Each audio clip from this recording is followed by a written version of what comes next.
Je vous salue tous dans le nom de Jésus-Christ de Nazareth, notre Seigneur. Et je suis encore content de pouvoir vous retrouver aujourd'hui pour que nous puissions prendre un temps dans ces moments que nous avons nommés à l'écoute dans la présence du Saint-Esprit.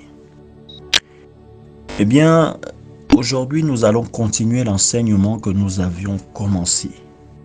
La dernière fois, il était question des dons spirituels. C'est un enseignement qui consiste à parler des dons spirituels. Et la dernière fois, nous avions commencé avec la première partie. Aujourd'hui, nous allons entamer la deuxième partie. Nous allons démarrer la deuxième partie. Et avant de commencer avec cette deuxième partie, je voudrais que nous puissions fermer nos yeux maintenant et nous allons prendre un petit temps de prière pour présenter les moments au Saint-Esprit. Seigneur Jésus, nous voulons te rendre gloire encore ce soir. Nous voulons te bénir et te dire que tu es grand dans nos vies. Merci pour ton esprit que tu nous as laissé et que tu nous donnes, Seigneur, comme gage, Seigneur, pour l'enlèvement. Nous voulons te dire merci, Père éternel, Dieu des armées, d'être avec nous par ton esprit, de continuer à nous enseigner, Seigneur Jésus-Christ de Nazareth, et de continuer à nous inspirer. Seigneur, maintenant nous te remettons ces temps que nous allons passer. Nous prions, Seigneur, que ce soit toi seul qui inspire, que la chair se taise, Seigneur, que ce qui est de l'homme se taise, pour laisser la place à l'Esprit de Dieu. Nous voulons être enseignés par toi et nous voulons grandir dans ta connaissance. Seigneur, merci pour ta grâce encore au milieu de nous. Que toutes les personnes qui sont à l'écoute, Seigneur mon Dieu, mon roi, de cet audio, de ce message, Seigneur, soient également impactées par ta parole. Dans le nom de Jésus, nous avons prié. Amen. Frères et sœurs, je bénis le Seigneur pour la grâce qu'il nous fait de pouvoir être encore ensemble. La dernière fois, nous avions commencé l'étude et nous avons commencé à parler des dons spirituels. Je vais faire un petit récapitulatif. Nous avons dit la dernière fois que les dons spirituels, il y en avait 9. Nous avions parlé des 9, nous avions commencé à parler des différentes classes des dons spirituels. Nous avions dit que les dons spirituels étaient au nombre de 9 et qu'ils étaient divisés en 3 grandes familles. Et que de ces familles, il y avait les dons d'inspiration, les dons de révélation et les dons de puissance. Et nous avions dit la dernière fois qu'il ne fallait pas confondre les différents dons parce que il y avait des dons qui n'étaient pas les dons spirituels mais les dons de service. Nous avions parlé aussi des dons du ministère. Et nous avions dit que les dons qui nous intéressaient aujourd'hui, c'était les dons qui tournaient autour du Saint-Esprit, c'est-à-dire les dons spirituels. Et donc nous avons dit que dans ces dons spirituels, il y en a 9 qui sont divisés en 3 grandes familles. Les dons d'inspiration, les dons de révélation et les dons de puissance. Et nous avions dit que dans les dons d'inspiration, il y en avait 3. Et que les 3 dons d'inspiration dont il était question étaient la diversité des langues, l'interprétation des langues et la prophétie. Et que en ce qui concernait les dons de révélation, il y avait la parole de connaissance, la parole de sagesse et le discernement des esprits. Et que les dons de puissance, eux, il y en avait aussi 3 dans cette famille. Il y avait la foi, il y avait le don des guérisons, et il y avait le don d'opération des miracles. Et donc nous avions commencé avec les dons d'inspiration et nous étions sur le don de la diversité des langues. Alléluia. Et donc je vais revenir là-dessus. Nous allons donc continuer l'enseignement par rapport à la diversité des langues. Et donc, la dernière fois, quand nous avions parlé, nous nous étions arrêtés dans le livre de Galates, Galates 4, 6 à 7. Et donc là-bas, il était question de parler du parler en langue. On disait que effectivement, la Bible nous disait que c'est pourquoi nous disons Abba Père, et que Abba signifiait Père. Et donc j'avais expliqué, j'avais dit que, vous voyez, lorsque les gens sont baptisés du Saint-Esprit, lorsque les gens ont le don de parler en langue, généralement on leur entend dire Abba, Abba, Baba, ce qui signifie Père. Dans les assemblées ou dans les gros groupements, nous entendons souvent les gens dire cela. Eh bien, c'est le parler en langue, et Abba signifie Père. Et donc nous allons continuer aujourd'hui. Alléluia. Nous partons dans le livre de 1 Corinthiens, toujours, le chapitre 14, à partir du verset 14, et je vais lire. La Bible dit ceci, concernant toujours le parler en langue. « Car si je prie en langue, mon esprit est en prière, mais mon intelligence demeure stérile. » Alléluia. Mon intelligence demeure stérile. Mon esprit est en prière, mais mon intelligence demeure stérile. Voyez, le parler en langue est un grand don, parce que c'est le don qui permet aux chrétiens de prier personnellement, d'être en contact direct avec l'Esprit de Dieu, avec le Seigneur, de manière directe. Et lorsque nous prions, c'est ce que la Bible nous dit. La Bible dit ceci, la Bible dit, car si je prie en langue, mon esprit est en prière. C'est notre esprit qui est en prière. Alléluia. Donc nous parlons des mystères de l'esprit. L'esprit lui-même qui est en toi, c'est ce qu'il y a de bon pour toi.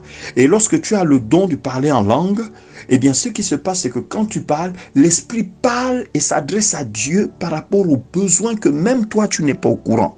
Il parle des choses qui te concernent, ce qu'il te faut, ce qu'il faut pour faire grandir ton âme, ce qu'il faut pour que tu grandisses, ce qu'il faut pour que spirituellement tu t'épanouisses. Ce sont de ces choses-là dont l'esprit va demander. C'est ton esprit qui se met en prière lorsque tu te mets à parler en langue. Quand nous avons ce don, c'est un grand don, parce que c'est un don puissant.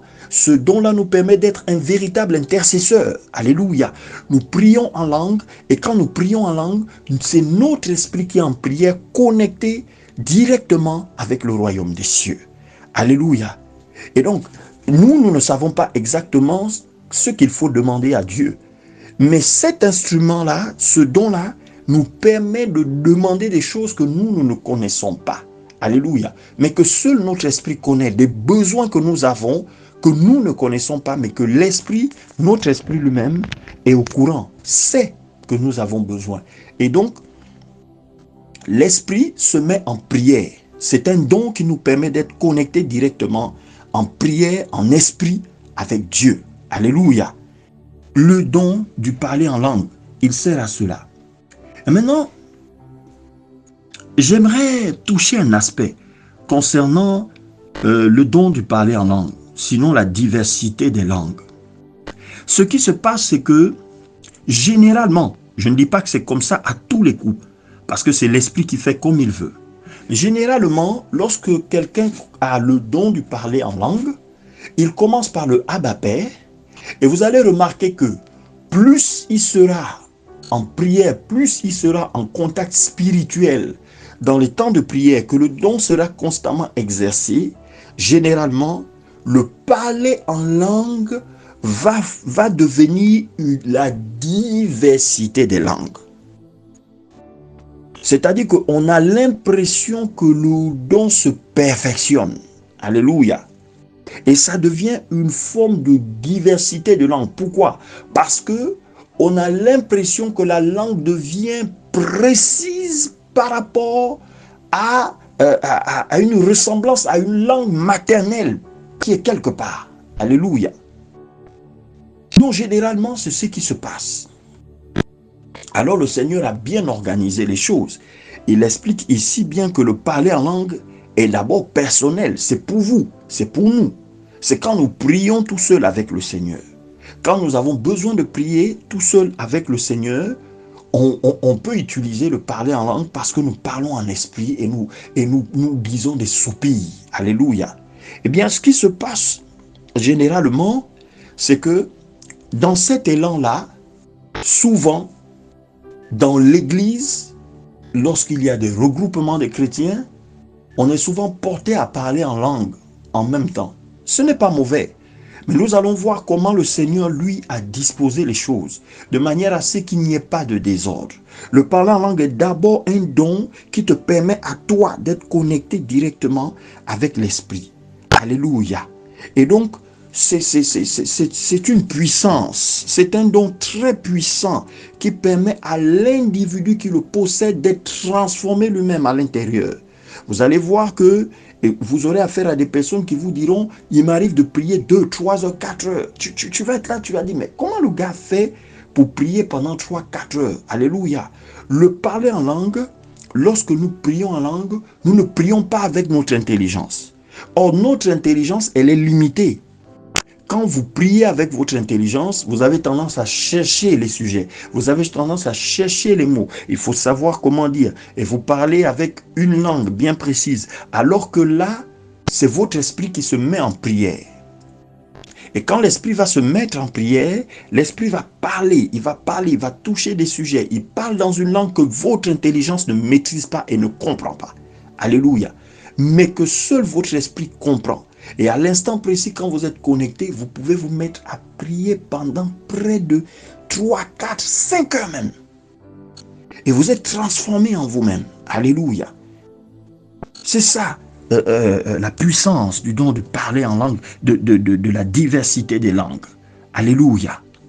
Et celui qui a la diversité des langues, lorsqu'il est dans une assemblée, ou bien il est dans un groupe de frères qui se réunissent, dans un groupe de croyants et qui sont tous réunis ensemble, il va se mettre à parler en langue et si jamais il y a quelqu'un qui a le don d'interprétation des langues, il peut interpréter ce que vous dites en langue. Alléluia. Il va le dire dans la langue que tout le monde parle, une langue que tout le monde peut comprendre. Il va interpréter ce que vous dites en langue. Alléluia. Parce que lui, ayant le don d'interprétation, il peut comprendre ce que vous dites et il peut le répéter. Alléluia. Donc, le parler en langue, c'est un don particulier. C'est le don qui permet aux chrétiens de grandir spirituellement dans la prière. Alléluia. Et c'est un don que seul l'Esprit donne. Et l'Esprit le donne pour que nous ayons une dimension de prière élevée. Alléluia. Je bénis donc le Seigneur pour cela. Donc, ça, c'est le parler en langue. Nous avons dit que dans les dons d'inspiration, il y avait le parler en langue. Il y avait aussi la diversité, il y avait la diversité des langues. Donc, le parler en langue dont je parle ici, en réalité, c'est la diversité des langues. Alléluia. Mais ça commence par un parler en langue, et puis après, quand le parler en langue devient très puissant et très excellent, vous basculez dans la diversité des langues. Et comme je l'ai dit au départ, c'est l'esprit qui fait comme il veut. Alléluia. Avec certaines personnes, ça peut se passer comme ça. Avec d'autres personnes, automatiquement, leur don est immédiat, c'est puissant. Alléluia. Donc, voilà, ça c'est en ce qui concerne la diversité des langues. Mais nous allons lire encore. La Bible dit ceci. Alléluia. Je vais reprendre la lecture à partir de 1 Corinthiens 14, verset 14, et je vais lire jusqu'au verset 17. Voici ce qui est dit. Car si je prie en langue, mon esprit est en prière, mais mon intelligence demeure stérile. Que faire donc? Je prierai par l'esprit, mais je prierai aussi avec l'intelligence. Je chanterai par l'esprit, mais je chanterai aussi avec l'intelligence. Autrement, si tu rends grâce par l'esprit, comment celui qui est dans les rangs de l'homme, du peuple, répondra-t-il Amen à ton action de grâce, puisqu'il ne sait pas ce que tu dis? Tu rends, il est vrai, d'excellentes actions de grâce, mais l'autre n'est pas édifié. Alléluia. Donc, ici, vous voyez, Paul est encore en train d'expliquer, et il explique clairement, le parler en langue, c'est pour nous. C'est uniquement pour nous. C'est quelque chose de personnel. Parce que si nous sommes dans une assemblée, si nous sommes dans un groupe avec les autres, tu te mets à parler en langue, l'autre n'écoutera pas ce que tu dis. Il n'entend pas ce que tu dis. Alléluia. Et donc, il faudrait par contre qu'il y ait un interprète. pour pouvoir interpréter ce que tu dis. Et en lisant, en parcourant la Bible, puisque tout à l'heure, nous allons encore toucher le point de l'interprétation des langues, vous allez voir comment Dieu a organisé les choses. Le Seigneur a bien organisé les choses pour qu'il n'y ait pas de désordre. Donc nous retenons que le don de la diversité des langues est d'abord personnel. Alléluia. Elle est personnelle. Mais sachez que la diversité des langues, c'est une langue que vous parlez. Et donc, s'il y a quelqu'un qui arrive au milieu de vous et qui peut reconnaître cette langue, il va vous entendre parler dans sa langue maternelle. C'est ce qui s'est passé le jour de la Pentecôte. Ces gens-là les ont entendus parler, mais dans leur langue maternelle. Mais eux-mêmes qui étaient en train de parler en langue, s'ils n'avaient pas le don de l'interprétation de langue, ils parlaient juste. Mais eux-mêmes qui parlaient en langue ne comprenaient pas ce qu'ils disaient. Mais c'est ceux qui étaient là qui reconnaissaient leur langue maternelle, qui ont reconnu et écouté ce qu'ils disaient. Alléluia. Vous voyez? Donc c'est ça, le don de la diversité des langues est un don qui permet aux chrétiens de grandir spirituellement dans la prière. C'est un don qui nous permet d'être connectés à l'esprit et de parler directement à Dieu, de parler directement à l'esprit, alléluia, de manière directe sans notre intelligence. C'est notre esprit qui se met à prier et à parler directement, dont la prière est 2, 3, 4 fois plus puissante. Alléluia. Je bénis le Seigneur. Nous allons continuer la lecture. Alléluia. Donc on a bien compris ce qu'est la diversité des langues. Nous allons prendre maintenant un deuxième don, qui est toujours dans la famille des dons d'inspiration. C'est l'interprétation des langues. Et pour cela, nous allons dans le livre de 1 Corinthiens le chapitre 14, toujours, à partir du verset 13. Alléluia. J'y suis. C'est pourquoi que celui qui parle en langue prie pour avoir le don d'interpréter. Alléluia. Car si je prie en langue, mon esprit est en prière, mais mon intelligence demeure stérile. Bien. La Bible nous dit que l'interprétation des langues est le don qui permet d'interpréter la diversité des langues. C'est un don. Et le Seigneur nous dit que celui qui a reçu le don de parler en langue, donc de la diversité des langues, doit prier pour avoir aussi l'interprétation. Alléluia. Pourquoi? Parce qu'il est bon que lorsqu'on se retrouve en groupe, en assemblée, quand on se met à parler en langue, il faudrait que toi qui parles en langue, tu puisses avoir aussi l'interprétation. C'est mieux. Maintenant, il peut y arriver que toi qui parles en langue, tu n'aies pas l'interprétation et que quelqu'un d'autre, le Saint-Esprit, ait décidé de donner l'interprétation à une autre personne. Alléluia. Mais tout doit être organisé. Le don d'interprétation des langues, c'est le don qui permet d'interpréter les différents parlers en langue que nous pouvons avoir au milieu de nous. Alléluia. Les gens peuvent être en train de parler en langue. Si tu as l'interprétation des langues, tu vas entendre ce qu'ils disent très bien et tu vas l'interpréter. Alléluia.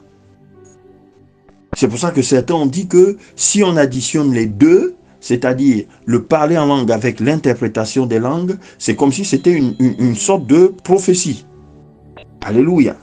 Parce qu'en fait, on traduit ce qui est dit.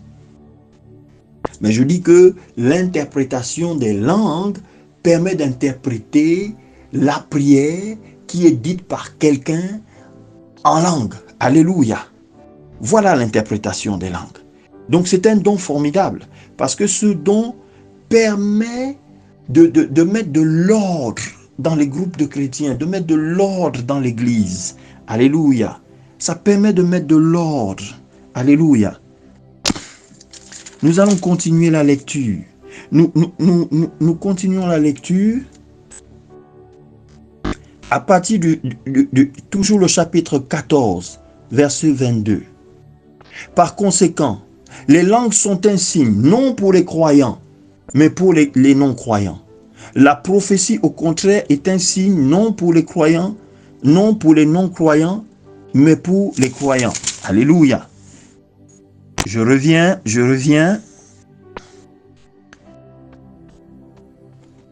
Nous allons repartir parce que nous avons touché la prophétie, mais nous allons revenir d'abord. Tout à l'heure, nous allons rentrer dans les détails de la prophétie. Mais je voudrais vraiment que l'on revienne sur l'interprétation des langues. Et donc, la Bible dit ceci.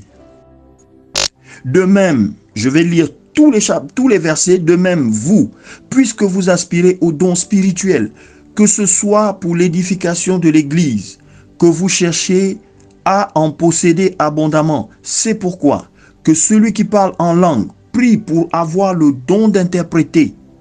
Car si je prie en langue, mon esprit est en prière, mais mon intelligence demeure stérile.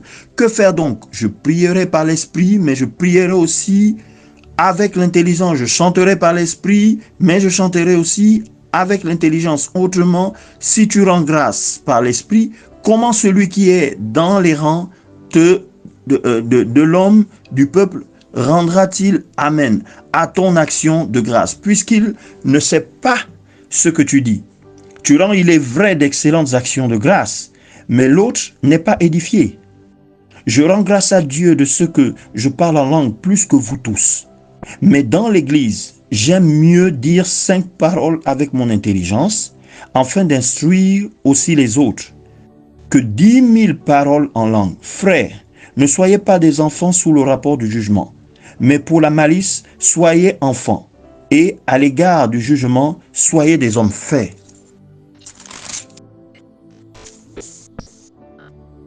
Alléluia. Alléluia. Bien. Ce que Paul explique ici, c'est que si nous avons le don de parler en langue, nous devons aussi demander le don d'interprétation des langues. Et il va plus loin, il explique, il dit que si nous sommes dans une assemblée, il est mieux que nous ne puissions même pas parler en langue. Et si nous parlons en langue, disons juste quelques mots. Parce qu'il dit, je préfère parler avec l'intelligence afin que ceux qui sont à côté soient édifiés. Alléluia. Je préfère que de dire 10 000 mots en langue. Le but du parler en langue, c'est que nous grandissions dans la prière quand nous sommes seuls avec le Seigneur. Mais si nous sommes en assemblée, si nous sommes en regroupement, si nous sommes nombreux, si nous nous réunissions, il est mieux que nous ne prenions pas beaucoup de temps à parler en langue parce que les autres n'entendent pas ce qu'on dit.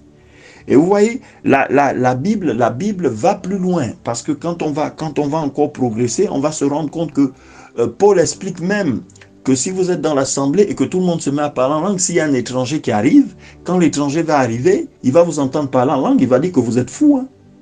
Il dira, ce sont des fous. On entend des babababa, tout le monde partout. Ils disent, mais ça va pas les gars, ils sont en train de délirer. Alléluia. Alors que s'il y a l'interprétation des langues, pendant que les gens parlent en langue, il y en a qui interprètent les langues. Alléluia.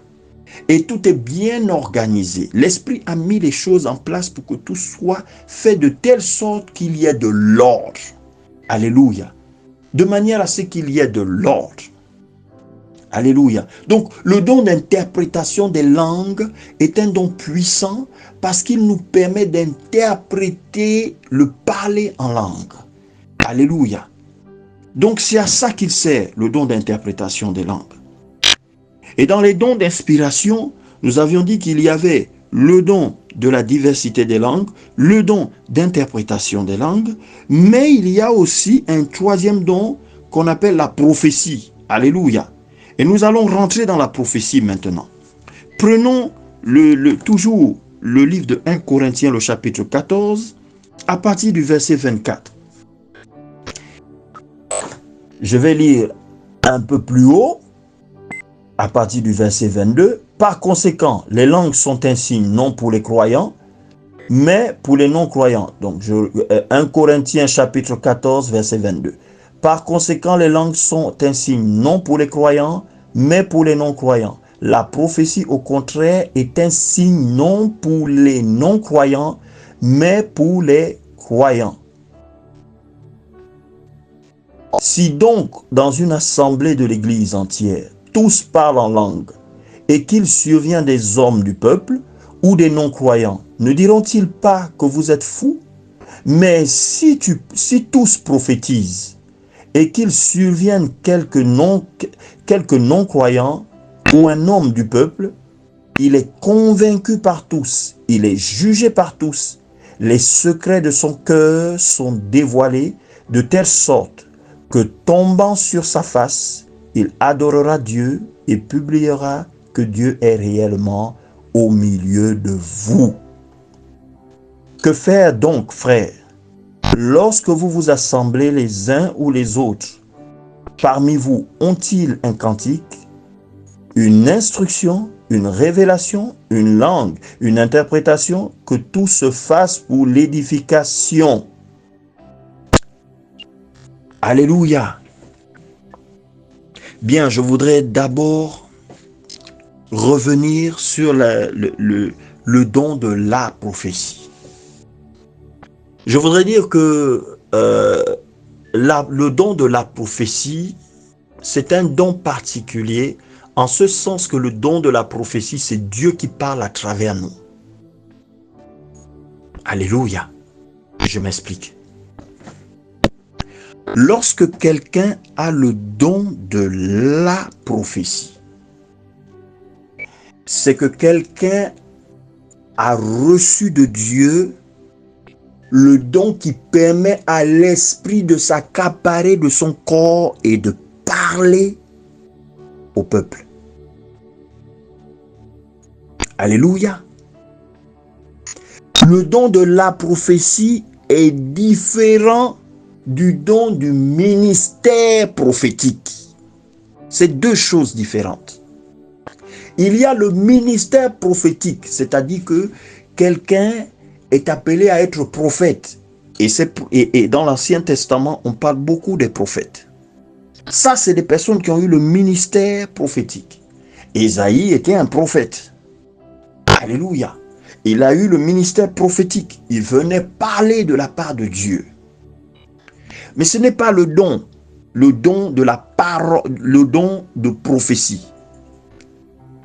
Le don de prophétie peut être donné à n'importe quel croyant. Le don du ministère prophétique, c'est un don qui concerne l'appel au ministère prophétique. Ce n'est pas le don spirituel. Le don spirituel du Saint-Esprit, de la prophétie, c'est l'esprit qui s'accapare du corps de quelqu'un et qui parle généralement à la première personne. Un exemple. Nous sommes dans un groupe parce que il faudrait que j'explique bien que les dons d'inspiration, ce sont des dons qui viennent généralement sous l'effet du groupe. Ce sont des dons qu'on peut acquérir sous l'effet du groupe. Et ce sont des dons qui généralement sont donnés pour servir dans le groupe. Alléluia. Donc dans une église, l'assemblée, au milieu des rencontres entre chrétiens, ces dons-là généralement se manifestent quand il y a la masse, quand il y a le groupe. Mais ce sont des dons qui sont aussi personnels. Alléluia. Donc le don de la prophétie, lui, il a ceci de particulier. C'est que vous allez voir, vous êtes dans le groupe. Quelqu'un a le don de la prophétie. C'est l'esprit qui s'accapare de son corps et qui va se mettre à parler à travers sa bouche. Il va donner un message à l'assemblée. Il va donner un message au groupe. Des fois, le Seigneur va s'adresser directement à quelqu'un. Alléluia. Il va s'adresser directement à quelqu'un. La Bible nous enseigne que le don de la prophétie dévoile les secrets. Le Seigneur vient, il peut dévoiler un secret. Je prends un exemple, comme je disais tout à l'heure. Un exemple. Nous sommes ensemble et nous sommes tous en groupe en train de prier. Et voilà que le Seigneur, une personne parmi nous a le don de la prophétie. L'Esprit va tomber sur lui et l'Esprit va se servir sur lui. Alors lui, il va se mettre à parler. Je suis l'Éternel, je suis le Seigneur. Je suis au milieu de vous. Un exemple, hein, je suis au milieu de vous. Et puis, il va s'adresser particulièrement au problème qui est posé. Il va dire par rapport à cette telle situation, faites ceci. Alléluia. Lui-même, le Seigneur qui s'adresse à vous. Quelquefois, il peut arriver, le don de la prophétie peut être un moyen pour le Seigneur, pour reprendre, redresser. Alléluia. Mais ce don-là, le Seigneur finira toujours par vous consoler, par vous donner une issue.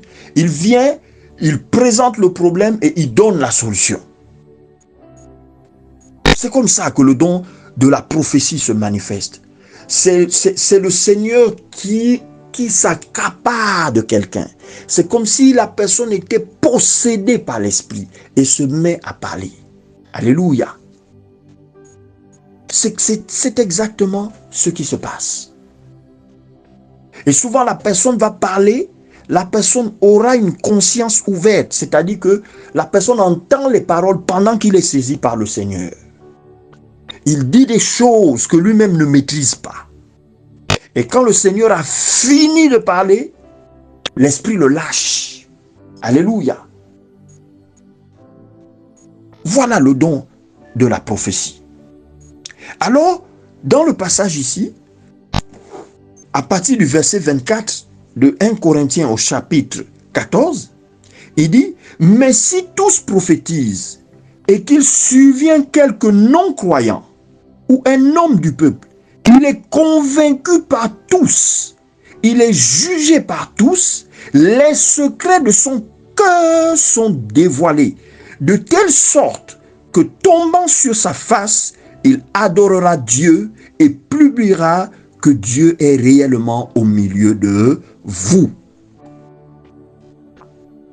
La prophétie, c'est l'index. La prophétie dévoile les secrets. La prophétie parle. Ici, Paul explique que si vous êtes assemblés et qu'il y a un gars, il y a quelqu'un qui est étranger, qui ne connaît même pas, il arrive au milieu de vous, Dieu est capable de passer par la prophétie pour dévoiler la vie de cet homme, pour le reprendre, pour lui dire, lui donner des solutions, et cette personne est convaincue que Dieu est au milieu de vous. Donc c'est un don très puissant. Alléluia. Mais souvent, nous commettons l'erreur dans les assemblées. Des fois, quand quelqu'un a le don de la prophétie, dès qu'il a commencé à prophétiser, on dit tout de suite que c'est un prophète. Ce n'est pas un prophète. Alléluia. Si tu es croyant ou croyante et que le Saint-Esprit décide qu'il va se manifester par la prophétie à travers toi, le don se manifeste avec toi. C'est le Saint-Esprit qui décide. Ça ne veut pas dire que tu as un ministère prophétique. Non, ça n'a rien à voir. Ça ne veut pas dire que tu es appelé, tu es prophète. Non, ça n'a rien à voir. Il est vrai que le don de la prophétie se manifeste dans une autre dimension avec celui qui est appelé au ministère prophétique. C'est très différent parce que la dimension est autre. Et si vous lisez l'Ancien Testament, vous verrez comment Dieu se manifeste avec eux et comment le don de la prophétie est poussé avec les prophètes. Mais ça ne veut pas dire que si quelqu'un a le don de la prophétie, qu'il est prophète. Non. Et souvent les gens, ils confondent les choses. On confond souvent les choses. Ce sont des dons spirituels. Ce n'est pas des dons du ministère. Alléluia. Donc je bénis le Seigneur. Je bénis le Seigneur pour ceux qui nous enseignent sur ces choses. Alléluia. Donc nous avons vu quoi? Nous avons vu qu'il y a la diversité des langues. Et que la diversité des langues, elle commence par le parler en langue. Nous avons vu que le parler en langue, généralement, il démarre par le Abba Père. Alléluia. Ce sont des soupirs que nous disons à Dieu. Nous avons dit que le parler en langue, c'est un don qui nous permet d'être connectés directement à l'esprit. Alléluia. De prier de manière spirituelle. Et nous avons vu que le Seigneur nous demandait d'avoir l'interprétation des langues, que l'interprétation des langues nous permettait à nous d'interpréter le parler en langue, la diversité des langues. Alléluia. Et nous avons vu que le parler en langue, quand il est poussé, il devient une diversité des langues. Donc, des gens peuvent vous entendre parler dans leur langue maternelle. Alléluia. Nous avons aussi parlé de la prophétie. Nous avons dit que la prophétie était un puissant don et que c'était Dieu qui s'accaparait du corps du croyant et qui parlait avec un style direct à la première personne du singulier. Alléluia. C'est je, c'est lui à l'intérieur du corps. Alléluia. Maintenant, ces dons-là peuvent grandir, comme ces dons peuvent aussi s'éteindre. Alléluia. Alors, comment faire grandir les dons spirituels? Les dons d'inspiration, comment est-ce que ces dons peuvent grandir? Et comment ces dons-là peuvent se développer en nous? La première chose qu'il faut savoir lorsque nous avons les dons d'inspiration, alléluia, c'est que par rapport aux dons d'inspiration, il faut faire très attention à la bouche. Alléluia. Quelqu'un qui a les dons d'inspiration doit faire attention aux mensonges. Il faut éviter de marcher dans le péché de la bouche. Parce que ça diminue le don. Ça peut tuer le don. Parce que ça attriste l'esprit. Alléluia. La même bouche par laquelle Dieu va prophétiser ne peut pas être la même bouche qui calomnie. Alléluia. Non, ça ne marche pas comme ça. Les dons de l'esprit peuvent être dilués, sinon disparaître. Si vous avez des dons d'inspiration et que vous vivez dans le péché de la bouche, je vous dis tout de suite, le don finira par s'éteindre. Alléluia. Or, pour que les dons puissent grandir, les dons d'inspiration grandissent lorsque le fruit de l'esprit prend racine en nous. Ça, c'est la première base. Et le fruit de l'esprit, vous le verrez dans le livre de Galates, parce que le Saint-Esprit est constitué des 9 dons spirituels et du fruit de l'esprit. Le fruit de l'esprit, c'est la nature du Saint-Esprit. Et le fruit de l'esprit, on le voit dans le livre de Galates au chapitre 5 à partir du verset 22. La Bible dit le fruit de l'esprit. Alléluia. Vous verrez, on cite dessus, on cite l'amour, la joie, la maîtrise de soi, hein, comment dire ça, la libéralité. Il y a plein, il y a plusieurs choses qui sont citées là-bas. Alléluia. On parle même de la paix, la joie et tout ça, c'est cité. Donc, en fait, le meilleur moyen de pouvoir développer les dons d'inspiration, c'est de se battre pour avoir le fruit de l'esprit. C'est la première garantie. La deuxième garantie, c'est de fermer sa bouche. Alléluia. La bouche que Dieu utilise pour prophétiser ne peut pas être la bouche qui va être utilisée pour maudire ou calomnier. Alléluia. Donc c'est avoir une certaine maîtrise de soi. Ne parler que quand cela est nécessaire. Alléluia. Les dons d'inspiration, ce sont des dons extraordinaires pour le corps de Christ, pour le groupe. Mais ce sont des dons extrêmement dangereux. En ce sens que lorsque nous avons le don de la prophétie, si nous n'entretenons pas bien ce don par un cœur pur et par une bouche saine, c'est-à-dire quand je parle de bouche saine, je parle de quelqu'un qui ne passe pas son temps à calomnier, à mentir, à utiliser le péché de la bouche. Alléluia. Nous devons tenir notre bouche. Nous devons tenir notre langue. Lorsque nous avons les dons d'inspiration et que nous voulons que ces dons se développent, il faut tenir sa langue. Alléluia. Alléluia. Je rends gloire au Seigneur. Je rends gloire au Seigneur par rapport à ces dons. Maintenant, je voudrais dire que ces dons ont une puissance inestimable. Alléluia. Celui qui a le don de l'interprétation des langues, de la diversité des langues ou de la prophétie, a la capacité de faire plein de choses. Alléluia. Il a la capacité de faire plein de choses. Alléluia. Spirituellement, il est très puissant. Spirituellement, il est très puissant. Il est très puissant. Alléluia. En ce sens que s'il y a une bataille spirituelle, même s'il dort, les sorciers ont des difficultés pour arriver jusqu'à lui. Ce sont des dons merveilleux. Alléluia. Mais ce sont des dons qu'il faut entretenir. Je bénis le Seigneur pour cette deuxième partie. Nous allons continuer encore, frères, à décortiquer les différents dons. Nous avons commencé par les dons d'inspiration. Et nous allons continuer l'enseignement dans la troisième partie. Soyez bénis au nom de Jésus.